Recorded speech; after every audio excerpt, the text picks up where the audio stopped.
అందరికీ నమస్తే, నేను మీ Pavan. Welcome to our channel. Nara Lokesh గారు మాట్లాడే విధానం చూస్తుంటే వైసీపీ పార్టీలో ఎవరైతే తప్పు చేసిరో వాళ్ళనందరినీ రోడ్డుకి ఇచ్చేలాగా అనిపిస్తున్నాడు. ఒకసారి నారా లోకేష్ గారు మాట్లాడుతారో మీరు అందరూ చూడండి. అధ్యక్ష, మేము బెదిరించాం, ఎవరో ఫోన్ చేశారు, ఏదో మాట్లాడినారు, అది రికార్డులో ఉంది. ఈ కన్వర్జేషన్ ఏంటంటే వైసీపీ పార్టీకి సంబంధించిన వాళ్ళు కూటమి ప్రభుత్వం నుంచి మాకు కాల్ చేసి బెదిరిస్తున్నారు ఇట్లా అని చెప్పి మాట్లాడుతున్నారు. దానికి ఆన్సర్ లోకేష్ గారు ఇస్తున్నారు, చూడండి. ముందుకు తొలగించండి, తర్వాత మొత్తం చేద్దాం. 2019 నుంచి జరిగిన అవతవకలు ఏంటి మొత్తం చేద్దాం అధ్యక్ష. ఆల్రెడీ ఎంక్వైరీ చేశారు అధ్యక్ష, దానిపైన అది రిపోర్ట్ అయితే టేబుల్ ఇన్ ద హౌస్. దాని తర్వాత ఎవరు బెదిరించారు ఎంతవరకు డిస్కస్ చేద్దాం, నో ప్రాబ్లం. బెదిరిస్తాం. లోకేష్ గారి మాటలు చూస్తుంటే నిజంగా ఎవరిని ఇచ్చిపెట్టేలా లేడు. ఎందుకంటే ఇంకా 2019 నుంచి వీళ్ళు చేసిన లంగ పనులు, లత్కూరు పనులు అన్ని బయటికి తీసేలాగా అనిపిస్తున్నాడు. ఎందుకంటే లాస్ట్ టైం లోకేష్ గారిని ఎట్లా పడితే అట్లా మాట్లాడారు ఈ వైసీపీ పార్టీకి సంబంధించిన వాళ్ళు. ఒక్కొక్కరిని రోడ్డుకి తీసుకొస్తా ఇట్లా అని చెప్పి మాట్లాడుతూ ఉన్నారు. ఫుల్ వీడియో చూడండి మీరు. పరదాలు కట్టుకుని తిరుగుతాం మరి మా ప్రభుత్వం గారు. ముఖ్యమంత్రి గారు ఇదైతే వాస్తవము. లాస్ట్ టైం 2019లో జగన్మోహన్ రెడ్డి సీఎం అయినప్పుడు పడదాలు ఆడికి పోయినా పడదాలు కట్టుకొని పోతా ఉంటుండే ఒక సీఎం. ఎవరైనా సమస్యలు ఉంటే ఆయన దగ్గరికి వచ్చి మాట్లాడిపించుకోవాలి. అసలు ఆయన అయితే ఏదో బస్సు మీద ఎక్కించుకొని ఏది వెళ్ళేటప్పుడు పట్టాలు కట్టుకొని పడదాలు కట్టుకొని పోలీసులు ఎక్కడ పడితే అక్కడ విచ్చలు విడిగా. ఇప్పుడు లోకేష్ గారు, బాబు గారు చూడండి, జనాలకు తిరుగుతున్నారు, జనాల దగ్గరికి వెళ్తున్నారు, జనాల సమస్యల గురించి తెలుసుకుంటారు. ఇది అసలైన నాయకులు అంటే ఇలా ఉంటారు. బెదిరించే అలవాటు మాకు లేదు, జడ్జిల్ని భయపడించే అలవాటు మాకు లేదు, జడ్జిలు భారీ వెళ్ళిపోయిన మేము పోస్టులు పెట్టే అలవాటు మాకు ప్రభుత్వం లేదు అధ్యక్ష. నిజానికి వైసీపీ పార్టీకి సంబంధించిన వాళ్ళు వాళ్ళ పార్టీ గురించి ఎవరైనా మాట్లాడితే వాళ్ళ ఫ్యామిలీ గురించి మాట్లాడతారు, వాళ్ళ అమ్మాయిల గురించి మాట్లాడతారు, వాళ్ళ పర్సనల్ ముచ్చట్ల గురించి మాట్లాడతారు. అరే, రాజకీయం చేయడం చేత కాకపోతే ఎక్కడైనా వెళ్ళి కొట్టుకోండి స్వామి. మీరు ఏం కొట్టడం అంటారు, అది కొట్టుకోండి.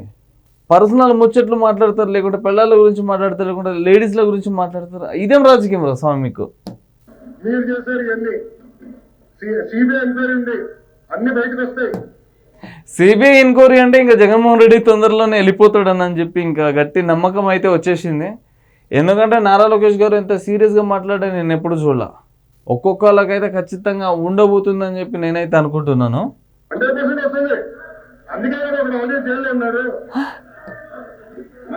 ఇది వల్లభనేని వంశీ మాట్లాడిన ముచ్చటకి మనోళ్ళు జైలు ఎలా? సత్యవర్ధన్ అనే వ్యక్తిని కిడ్నాప్ చేసినందుకు. ఇదంతా అందరికీ తెలిసిన ముచ్చటనే.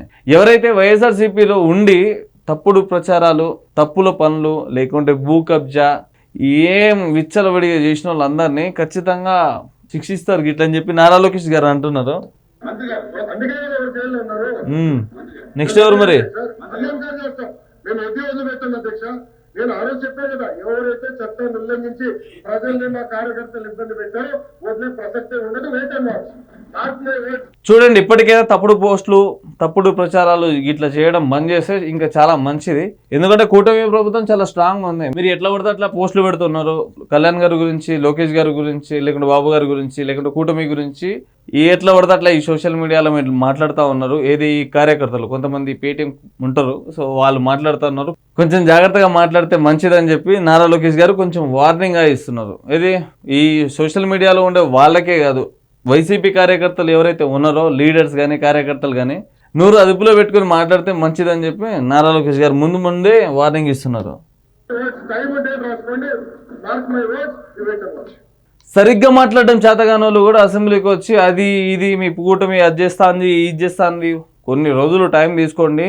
వాళ్ళు చెప్పిన ప్రతి ఒక్క మాట అన్నీ జనాల దగ్గరికి తీసుకెళ్తారు, జనాలకి అందిస్తారు గిట్ల అని చెప్పి వాళ్ళు అయితే గట్టి మాట అయితే ఇచ్చారు. ఈ కూటమి ప్రభుత్వం వాళ్ళు ఇచ్చిన హామీలన్నీ నిర్వహించాక ఈ వైఎస్ఆర్సీపీ పార్టీ వాళ్ళందరూ కడుక్కొని వెళ్ళిపోవాలి ఇంకా హిమాలయాలకి. ఎందుకంటే ఇక్కడ ఏం ఉండదు, ఇంకే సమస్యలు ఉండదు. అంతా ప్రజలంతా హ్యాపీగా ఉన్నప్పుడు ఈ వైఎస్ఆర్సీపీ పార్టీ వాళ్ళు తప్పుడు ప్రచారాలు చేస్తారు. అందుకోసం వీళ్ళందరినీ ఎల్లగొట్టేస్తారు. ఇంకా నారా లోకేష్ గారు అయితే స్ట్రాంగ్గా చెప్తున్నారు, ఎవరైతే కూటమి ప్రభుత్వంలో ఉన్న వాళ్ళకి తప్పుడు పోస్టులు పెట్టినా, లేకుంటే సోషల్ మీడియాలో ఎలాంటి మాటలు మాట్లాడినా ఎవరిని ఇచ్చిపెట్టేదే లేదంటున్నారు. ఈ కూటమి ప్రభుత్వంలో ఉన్న కార్యకర్తలకు కానీ ఎవరికైనా కానీ ఎలాంటి మాటలు అన్నా ఎవరిని ఇచ్చిపెట్టనని చెప్పి అంటున్నారు. మరి మీరు ఎంత జాగ్రత్తగా ఉంటే అంత మంచిది. ఇంకా వైఎస్ఆర్సీపీ పార్టీ వాళ్ళు అయితే ఇంకా మీ నోర్లు అదుపులో పెట్టుకోవాలి. ఈ వీడియో గిట్ల మీకు నచ్చితే కిందకి వచ్చి కామెంట్ చేయండి. సబ్స్క్రైబ్ చేయడం మాత్రం మర్చిపోకండి.